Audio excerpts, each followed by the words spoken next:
Շարունակում եմ նախագծումը, սա մաս 3-րդն է, ես փոքր մասերի եմ բաժանել, որ ամեն մի հատվածը բացատրեմ, թե ինչից է այն բաղկացած։ Հիմա նախագծելու եմ պարանոցի այս փորվածքը, նախագծելու եմ լայնությունը, խոսելու եմ լայնության մասին։ Նախ կարդամ տեքստը, որ կա։ A կետից H, այս հորիզոնականի վրա, մեջքից տեղադրում ենք պարանոցի լայնությունը։ Սա անհատական չափով է։ Անհատական չափով ես ստացել եմ 7.6։ Բնականաբար սա իմ չափն է, ձեր բaragայում կարող է ուրիշ լինել։ Եթե սխալ լինի պարանոցի այս շրջագիծը, այստեղ կես չափն է, ապա այս վզի փորվածքի հատվածում չնստող վիսկ ստանաք, չնստող ուս եւ ընդհանրապես ամբողջությամբ սխալ կձևավորեք։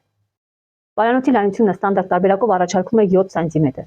բայց եթե մենք հաշվում ենք մեր չափերով, ապա տեղադրում ենք բնականաբար մեր չափը։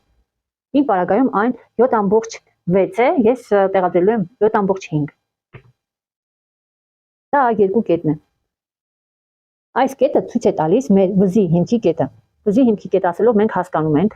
այս չափի վրա ցույց տամ, դա պարանոցի հենց այս կետն է, որտեղ մեր ուսի եւ վզի այս հատվածի հենց հատումն է։ Երբ որ մենք ուսը բարձրացնենք, գլուխը թեքենք դեպի ուս, այստեղ ծալք է առաջանալու։ Այս ծալքը միշտ չի որ ակնհայտ է կամ շատ դժվար են գտնում նայած կազմվածքի վրա, ամեն դեպքում ամենահեշտ տարբերակը այդպես է, երբ որ ուսը բարձրացնում ենք, գլուխը թեքում ենք, այստեղ այդ կետը հենց վզի հիմքի կետն է, այդ կետն ենք գտնում։ Միշտ չի որ մեր հագուստը ունի այդպիսի փորվածք, բայց մենք նախագծում ենք այդպես, հետո նոր հագուստի վրա բացվածքը տալիս ենք որքան ուզում ենք, բայց նախագծման ժամանակ այն պետք է լինի իր տեղում։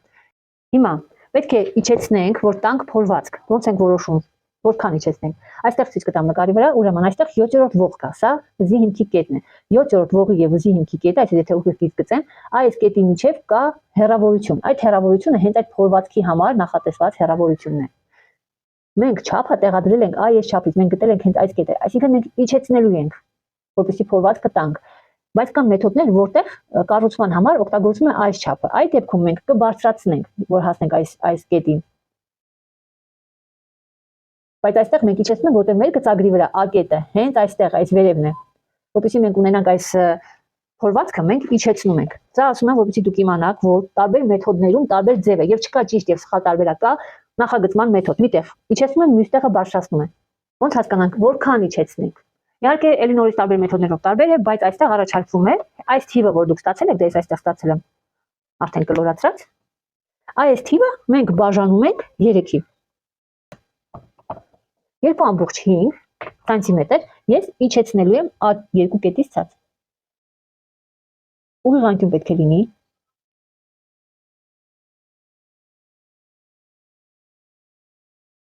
Եվ այս գիծը ուղիղ անկյունով էլ նորից միացնում եմ մեջքի մեջտեղի գծին։ Կա մեթոդ, որտեղ անպայման այստեղ կետ կա հաշվարկով գտնում ենք, բայց այստեղ պետք չի հաշվարկով գտնել, մենք ուղղակի ինչ որ մի հատված պետք է կատարենք այսպես ուղիղ անկյան ինչ որ մի հատ նշենք մեզ կետ, ահա այսպես։ Ես մոտավորապես հիմա նշեցի 1 ամբողջ քանի, 2-3, կապ չունի, ամեն դեպքում կարևորը որ այստեղ լինի ուղիղ անկյուն, ինչ որտեղ մենք կիսամաս ենք կառուցում, երբ որ մեջտեղի գիծը միանա մյուս գծի հետ, այստեղ գոնե մի ինչ որ մի հատված պետք է լինի ուղիղ։ Դրա համար այստեղ ուղիղ, իսկ այս կետերը մենք արդեն կարող ենք միացնել իրար կորականոնով։ Կորականոնը դնում ենք այնպես, որ այս մի հատվածում ինչ որ միտեղ ուղիղ գազրոյանա, գեղեցիկ կոր կառուցենք։ Ահա այսպես։ Այսպեսով մենք ձևավորեցինք մեր վզի փորվածքը։